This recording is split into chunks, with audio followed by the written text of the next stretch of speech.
Welcome back, everyone, to the Brian Crombie Radio Hour on Saga 960.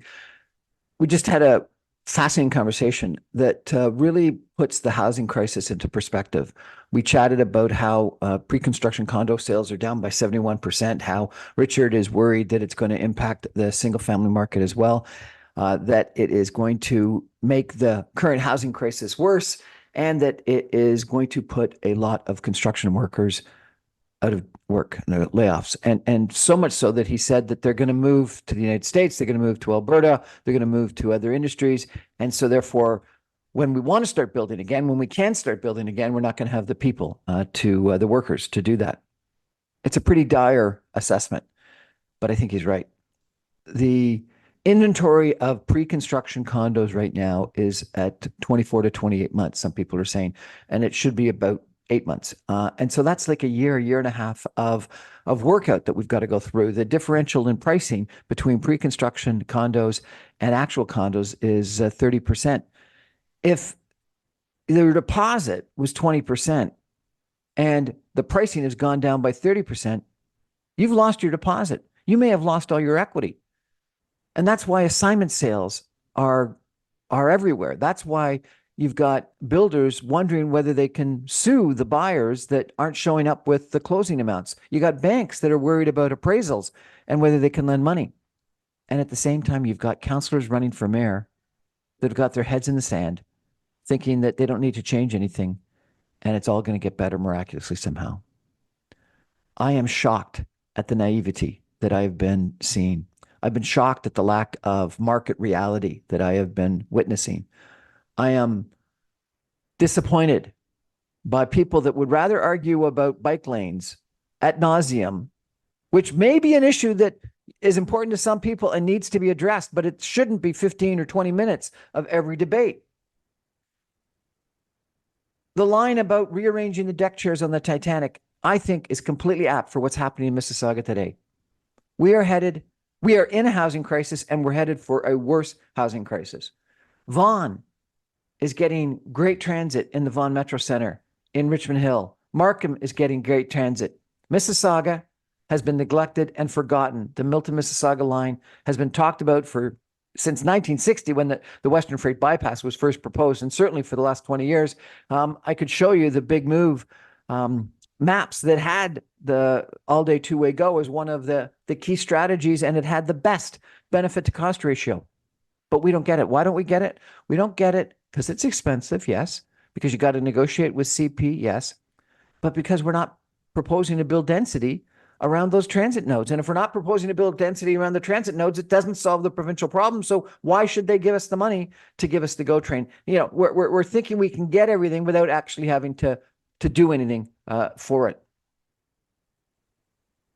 We have got a housing crisis in Mississauga and in the Greater Toronto area, and your councillors, particularly those councillors that are running for mayor, don't have any solutions. Alvin Tedjo is talking about fourplexes. People say either the fourplexes, are never going to get built because it's a mom and pop. It takes a whole bunch of money. It takes a small contractor. It's a whole bunch of work, and then so it's not going to happen. Or if you actually thought it was the panacea, people wouldn't like it, and because they don't want 4 times as many cars, 4 times as many people, 4 times as many units on every single street. So if it works, it's a disaster. And the solution that people say, or the comeback they say is, well, it's not going to actually have that much of an impact. Well, then why argue about it forever if it's not going to have that much of an impact? That's the typical woke idea, that you argue about it forever when it actually is irrelevant. I had John Rapley on my show a week ago. He's a very successful economist. He lives in Johannesburg, South Africa, in Cambridge, England, and in Ottawa, Canada. He writes in the Globe and Mail almost every Saturday. He thought that this housing crisis could cause civil unrest. And his argument is that this is the greatest generational inequity in history, where people of my age have effectively taken from the young the opportunity for the Canadian dream, because they are going to be mired in public debt, private debt, in high inflation, outrageously high housing prices that they can't afford a single family home, probably not a 3-bedroom condo, and they're going to be sentenced to living in a 500 square foot 1-bedroom condo. I've got a living room that's 500 square feet. It is wrong. It is inequitable. It is a shame. It is a tragedy. And Richard had a great line. He said, we need to shock the system. I think that's what we got to do in this kind of a environment when you've got so much going wrong. I think a shock to the system is the only solution. And so I would suggest that the immediate elimination of development fees on purpose-built rental and on any condominium less than, call it 500,000, is called for. I think development fees on the balance of housing need to come down dramatically. We should not be taxing newcomers, homeowners, home buyers at 30, 35% with, $100 or more $1,000 a unit in development fees. It is a huge mistake. It is a system that other jurisdictions in the United States, et cetera, don't do. It is wrong and it is regressive. It is the most regressive part of our supposedly progressive tax system, where people that have been in their home for a long period of time don't face that kind of cost to build, things that are needed by society, but newcomers are. It is a millstone around new construction. I think we need to immediately increase density for major transit zones so that people that were going to build 20 or 30 stories that are marginal in their economics and so therefore aren't going ahead, give them another 20 to 40%, maybe 20% if it's really close to, 40% if it's really close to a transit zone, and maybe 20% if it's farther away.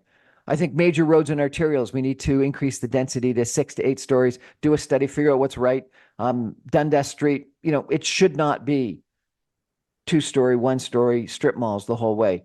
Allow developers to assemble those properties, have enough profit in it so that they can build something that will be of lasting value and house some of our residents and still have great retail at grade.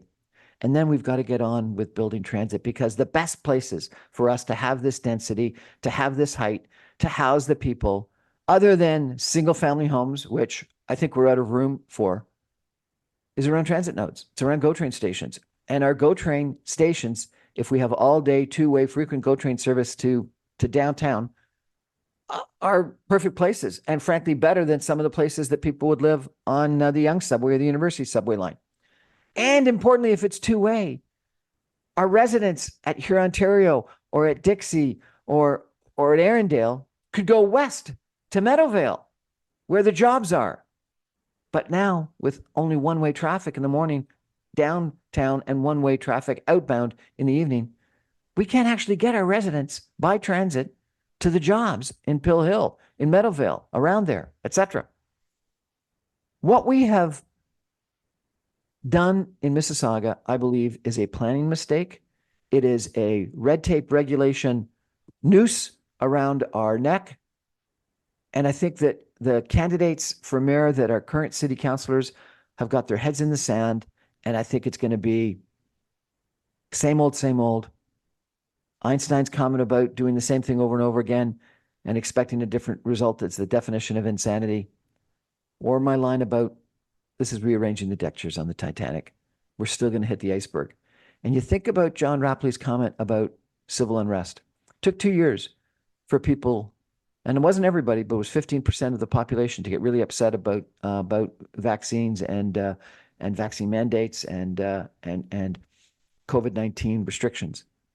So lots of people put up with it, but 15% of the people didn't, and it caused civil unrest in Canada. Think about what would happen if every young person under the age of 40, 35 came to the realization that older Canadians had stolen from them, because of the system that we've created, their opportunity to own a home, their opportunity to live the Canadian dream. And their only hope is they get a loan from mom and dad, or that mom and dad pass away and leave it to them in the will.